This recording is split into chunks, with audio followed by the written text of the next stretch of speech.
Donc, dans cette vidéo, on va voir comment trouver la règle d'une suite. Donc, on va aller à la recherche de la règle. Premièrement, la règle d'une suite, c'est une expression algébrique qui va vous permettre de décrire, dans le fond, une suite plus simplement. Et ça va aussi vous permettre de calculer un terme à l'aide d'un rang.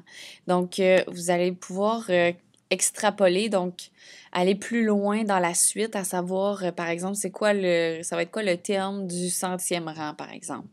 Donc, avec la règle, vous allez pouvoir trouver tous les termes d'une suite, peu importe le rang. Puis, dans le fond, pour nous simplifier la vie, lorsqu'on écrit la règle d'une suite, on va utiliser des variables, donc des lettres qui représentent les valeurs qu'on a besoin.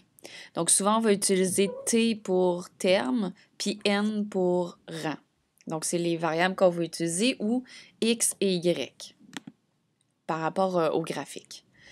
Donc, premier exercice, on veut trouver les 5 premiers termes des suites.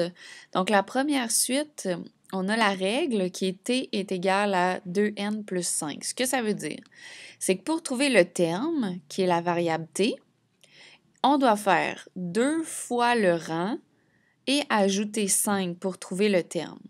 Donc, si le rang, c'est 1, premièrement, dans cette suite-là, le chiffre qui est collé sur la variable n, donc le 2, c'est notre raison. Ça veut dire qu'à chaque fois qu'on fait un bond de 1 sur les rangs, on va augmenter de 2 pour les termes. Donc, on va faire plus 2 à chaque fois.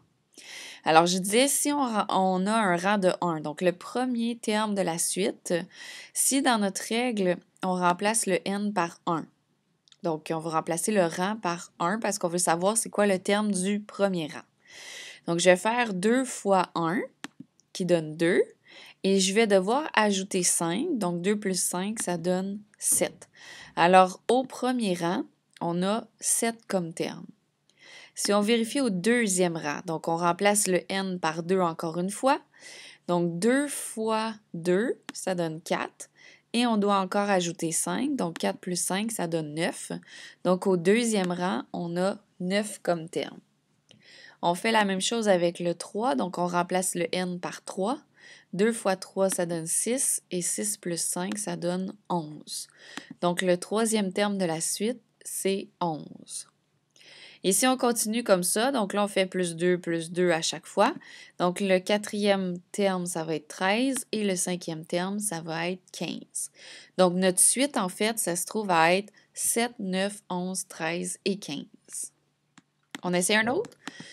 Donc, on a y est égal à 5x à la 2 moins 1.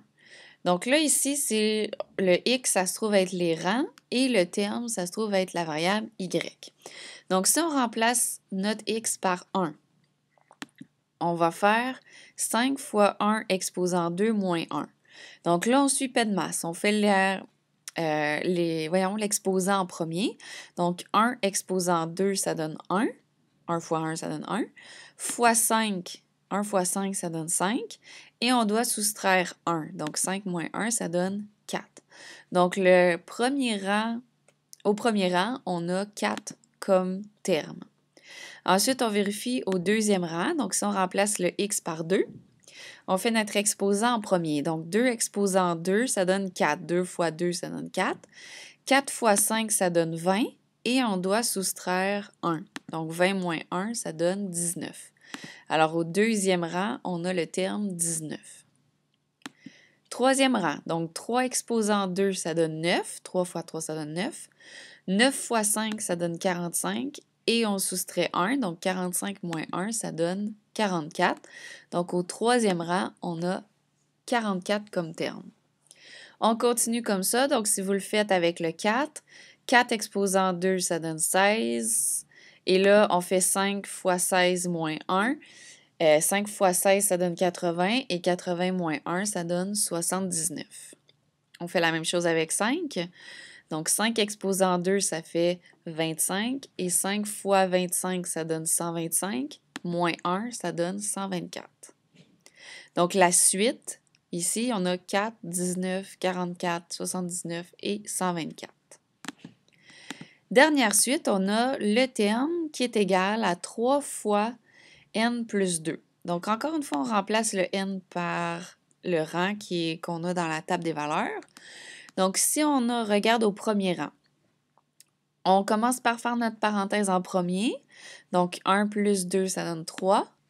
Et ensuite, on doit multiplier 3 avec l'intérieur de la parenthèse. Donc, 3 fois 3, ça nous donne 9. Donc, le premier terme, c'est 9. Si on remplace par 2 maintenant, à l'intérieur de la parenthèse, 2 plus 2, ça donne 4. 3 fois 4, ça donne 12. Donc, le deuxième terme, c'est 12. Ensuite, si on remplace par 3, 3 plus 2, ça donne 5. Et 3 fois 5, ça donne 15. Donc, le troisième terme, c'est 15. Pour le quatrième terme, donc 4 plus 2, ça donne 6. Et 3 fois 6, ça donne 18. Et pour le cinquième rang, 5 plus 2, ça donne 7. Et 3 fois 7, ça donne 21. Ensuite, si vous voulez trouver la règle, donc là, vous voulez partir de la table des valeurs et trouver la règle d'une suite. Vous devez trouver en premier la raison, donc les bons, comme on l'a appelé tout à l'heure.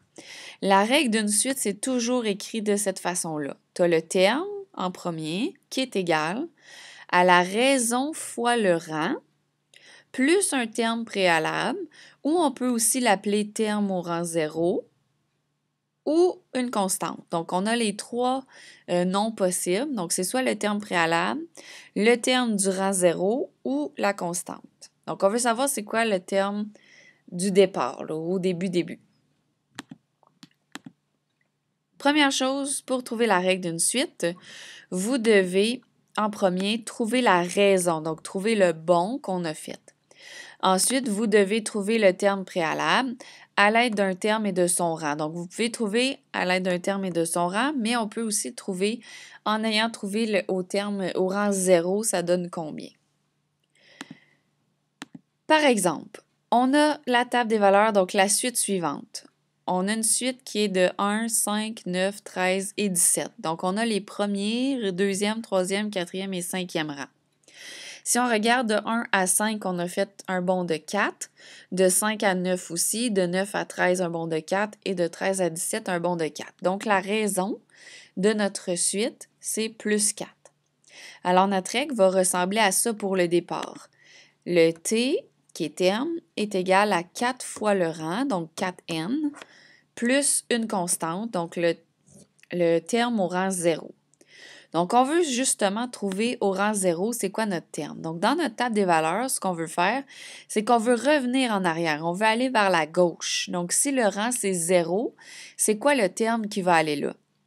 Alors, si, lorsqu'on va vers la droite, on fait des bonds de plus 4, si on revient vers la gauche, donc par exemple, si on passe du troisième rang au deuxième rang, si on revient en arrière, au lieu de faire plus 4, on va faire l'inverse. Donc, on va faire moins 4. C'est 9 moins 4 qui donne 5. Donc, on fait la même chose. Au premier rang, on veut retourner au rang 0, donc on s'en va vers la gauche. Donc, on va prendre notre premier terme qui est 1 et on va enlever la raison, donc moins 4, qui nous donne moins 3. Donc, notre constante, c'est moins 3. Alors, la règle va ressembler à ça. T est égal à 4n moins 3. Et là, il faut toujours vérifier, voir si notre règle est vraie ou fausse. Donc, si ça fonctionne. Si on regarde le deuxième rang, si on prend notre règle et on remplace notre rang par 2, on va vérifier si ça nous donne bien 5. Donc, 4 fois 2, ça nous donne 8. Et 8 moins 3, ça nous donne 5. Donc, ce qui est vrai, ça veut dire que notre règle fonctionne, notre règle, elle est bonne. Si on prend le deuxième exemple, là, on n'a pas les mêmes rangs. Je ne sais pas si vous avez remarqué, mais on n'a pas 1, 2, 3, 4, 5, 6, 7 comme rang. On a le premier terme, le troisième terme, le cinquième terme et le septième terme. Donc, quand ça se produit, vous devez regarder c'est quoi le bond qu'on a fait pour les rangs. Donc, de 1 à 3, on a fait un bond de 2. Pour les termes, de 7 à 13, on a fait un bond de 6. Pour trouver la raison, il faut trouver à chaque fois qu'on avance de 1 dans les rangs, donc qu'on fait des bonds de 1 dans les rangs, ça donne un bond de combien pour les termes? Donc, vous devez toujours prendre le bon sur les termes, donc le plus 6, divisé par le bon pour les rangs, donc le plus 2. Alors, si vous faites 6 divisé par 2, ça nous donne 3. Ça veut dire qu'à chaque fois qu'on augmente de 1 rang, notre raison est de plus 3. On va faire des bonds de 3. Donc, notre règle va ressembler à ça ici. T est égal à 3n plus une constante. Et là, il faut trouver notre constante. Donc, il faut trouver au rang 0, c'est quoi le terme qui est là. Donc, on veut revenir encore une fois en arrière dans notre table des valeurs. Donc, on veut passer au rang 0, on veut revenir vers la gauche. Et là, il ne faut pas oublier que notre raison, c'est 3 et non 6. Hein? Donc, on va prendre notre premier terme, qui est 7, et on revient vers l'arrière. Donc, au lieu de faire plus 3, on va faire moins 3, on va enlever notre raison. Et 7 moins 3, ça nous donne 4. Donc, notre constante, c'est 4. La règle va donc ressembler à ça. T est égal à 3n plus 4. On va vérifier si notre règle est bonne. Donc, on va remplacer notre rang par 5, par exemple. Vous pourriez l'essayer avec 3 et 7, là. Il n'y a pas de problème. Moi, j'ai décidé de le faire avec le 5. Donc, si on remplace le rang par 5, 3 fois 5, ça donne 15. Et 15 plus 4, ça nous donne 19. Et oui, lorsqu'on est au 5e rang, le terme, c'est bien 19 dans notre table des valeurs. Donc, notre règle est vraie. C'est T est égal à 3n plus 4. Et si vous l'essayez avec le 3 et le 7, vous allez voir que ça fonctionne aussi. Parce que, mettons, avec le 7, si vous remplacez votre rang par 7, 3 fois 7, ça donne 21, et 21 plus 4, ça nous donne 25. Donc, notre règle fonctionne.